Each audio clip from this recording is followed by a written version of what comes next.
I want to give a shout out to the sponsor of today's video, Prize Picks. You can get in on the action with Prize Picks this football season. It's super easy to play, quick withdrawals, along with a huge selection of players and leagues to choose from. All you have to do is select 2 or more players, pick if they'll go for more or less on their projected stats, and place your entry. What I love about Prize Picks is their weekly promotions like Taco Tuesday. Every Tuesday, Prize Picks discounts select player projections by up to 25%. And I've been taking advantage of Prize Picks this season, cashing out on a number of my lineups. And you guys can get started today too, because Prize Picks has set you up with a deal. Go to prizepicks.com and use my code DOUBLEMOVE to receive a guaranteed $50 once you play just $5 in lineups. Yes, that's correct. If you go to prizepicks.com and use my code DOUBLEMOVE, you will receive a guaranteed $50 when you play $5 in lineups. And thank you so much to Prize Picks for sponsoring the video. Daily Fantasy Sports made easy.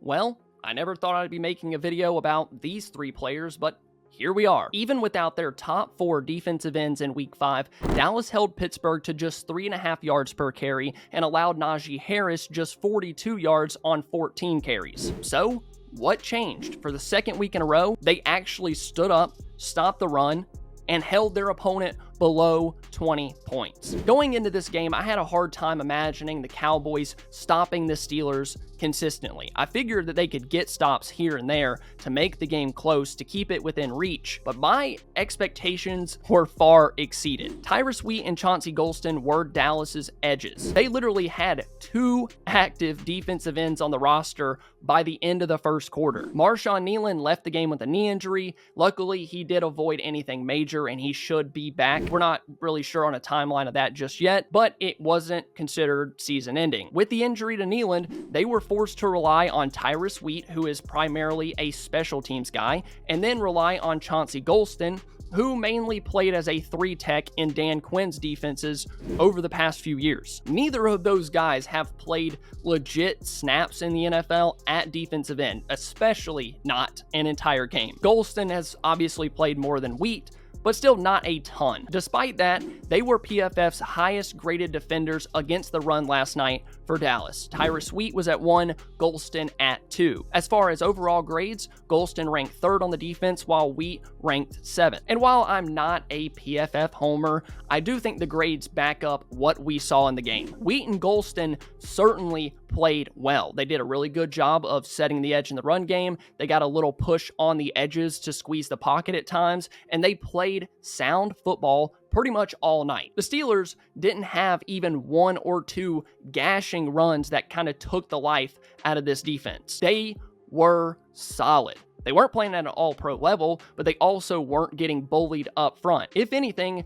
they were controlling the line of scrimmage and doing the bullying. And you can't complain about that performance at all. The longest run on the night for Justin Fields was just 8 yards, and after what we saw happen with Lamar Jackson, that was a concern for me going into this game with less athletic defensive ends, less experienced players having to contain a scrambling, running quarterback. But again, with that, they exceeded my expectations for this game. Much like the rest of the team, were they perfect? No, but they were extremely solid. I didn't think I would ever be making a video about Tyrus Wheat and Chauncey Golston, talking about how well they played, but I did mention that I was going to talk about 3 players in this video, and we got to talk about another guy that I never expected to talk about, and that is Linval Joseph, who was the Cowboys' highest graded player for the entire game. Like, what? Is Dallas just gonna have 1 defensive tackle just absolutely ball out every other week to help the run defense? I mean,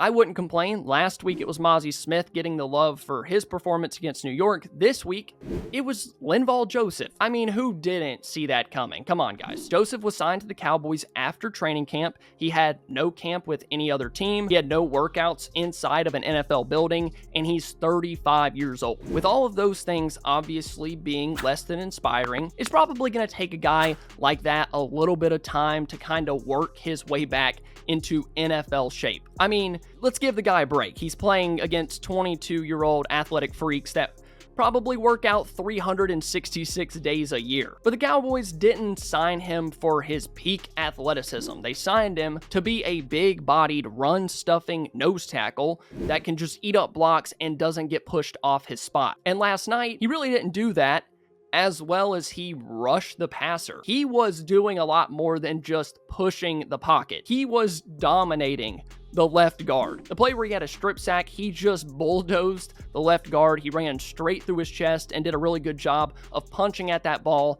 on the sack. And he did this like 3 or 4 times in the game. Obviously didn't get a strip sack, but he was just absolutely bullying the guard and pushing him into Fields' lap consistently. So I did want to shout out Linval Joseph. Those 3 players, I mean, I was expecting to talk about them after the game. I mean, come on. Tyrus Wheat, Linval Joseph, Chauncey Golston, that's some star-studded names right there. But I do want to ask the question, have the Cowboys figured out something on defense? I would say potentially. With Mike Zimmer as the defensive coordinator, it's gonna take time. We said it going into the year. It's a complete scheme switch. It's gonna take time for all these guys to understand what Zimmer is asking them to do on any given play. They all need to play assignment football. And that's something we have figured out from this unit. They are a whole lot better when they play sound assignment football, when they contain the edges, when they fill their run lanes, when the linebackers are seeing and reacting. It all starts to come together a little bit more, a lot more than what we saw in weeks 2 and 3. And I have to imagine if Tyrus Wheat and Chauncey Golston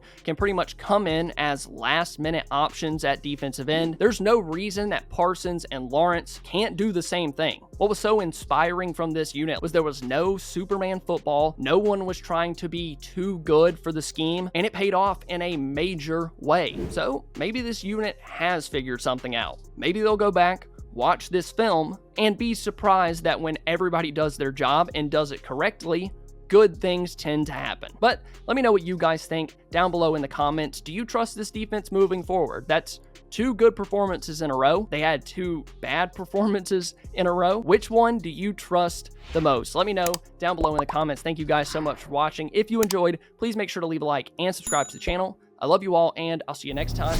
Bye.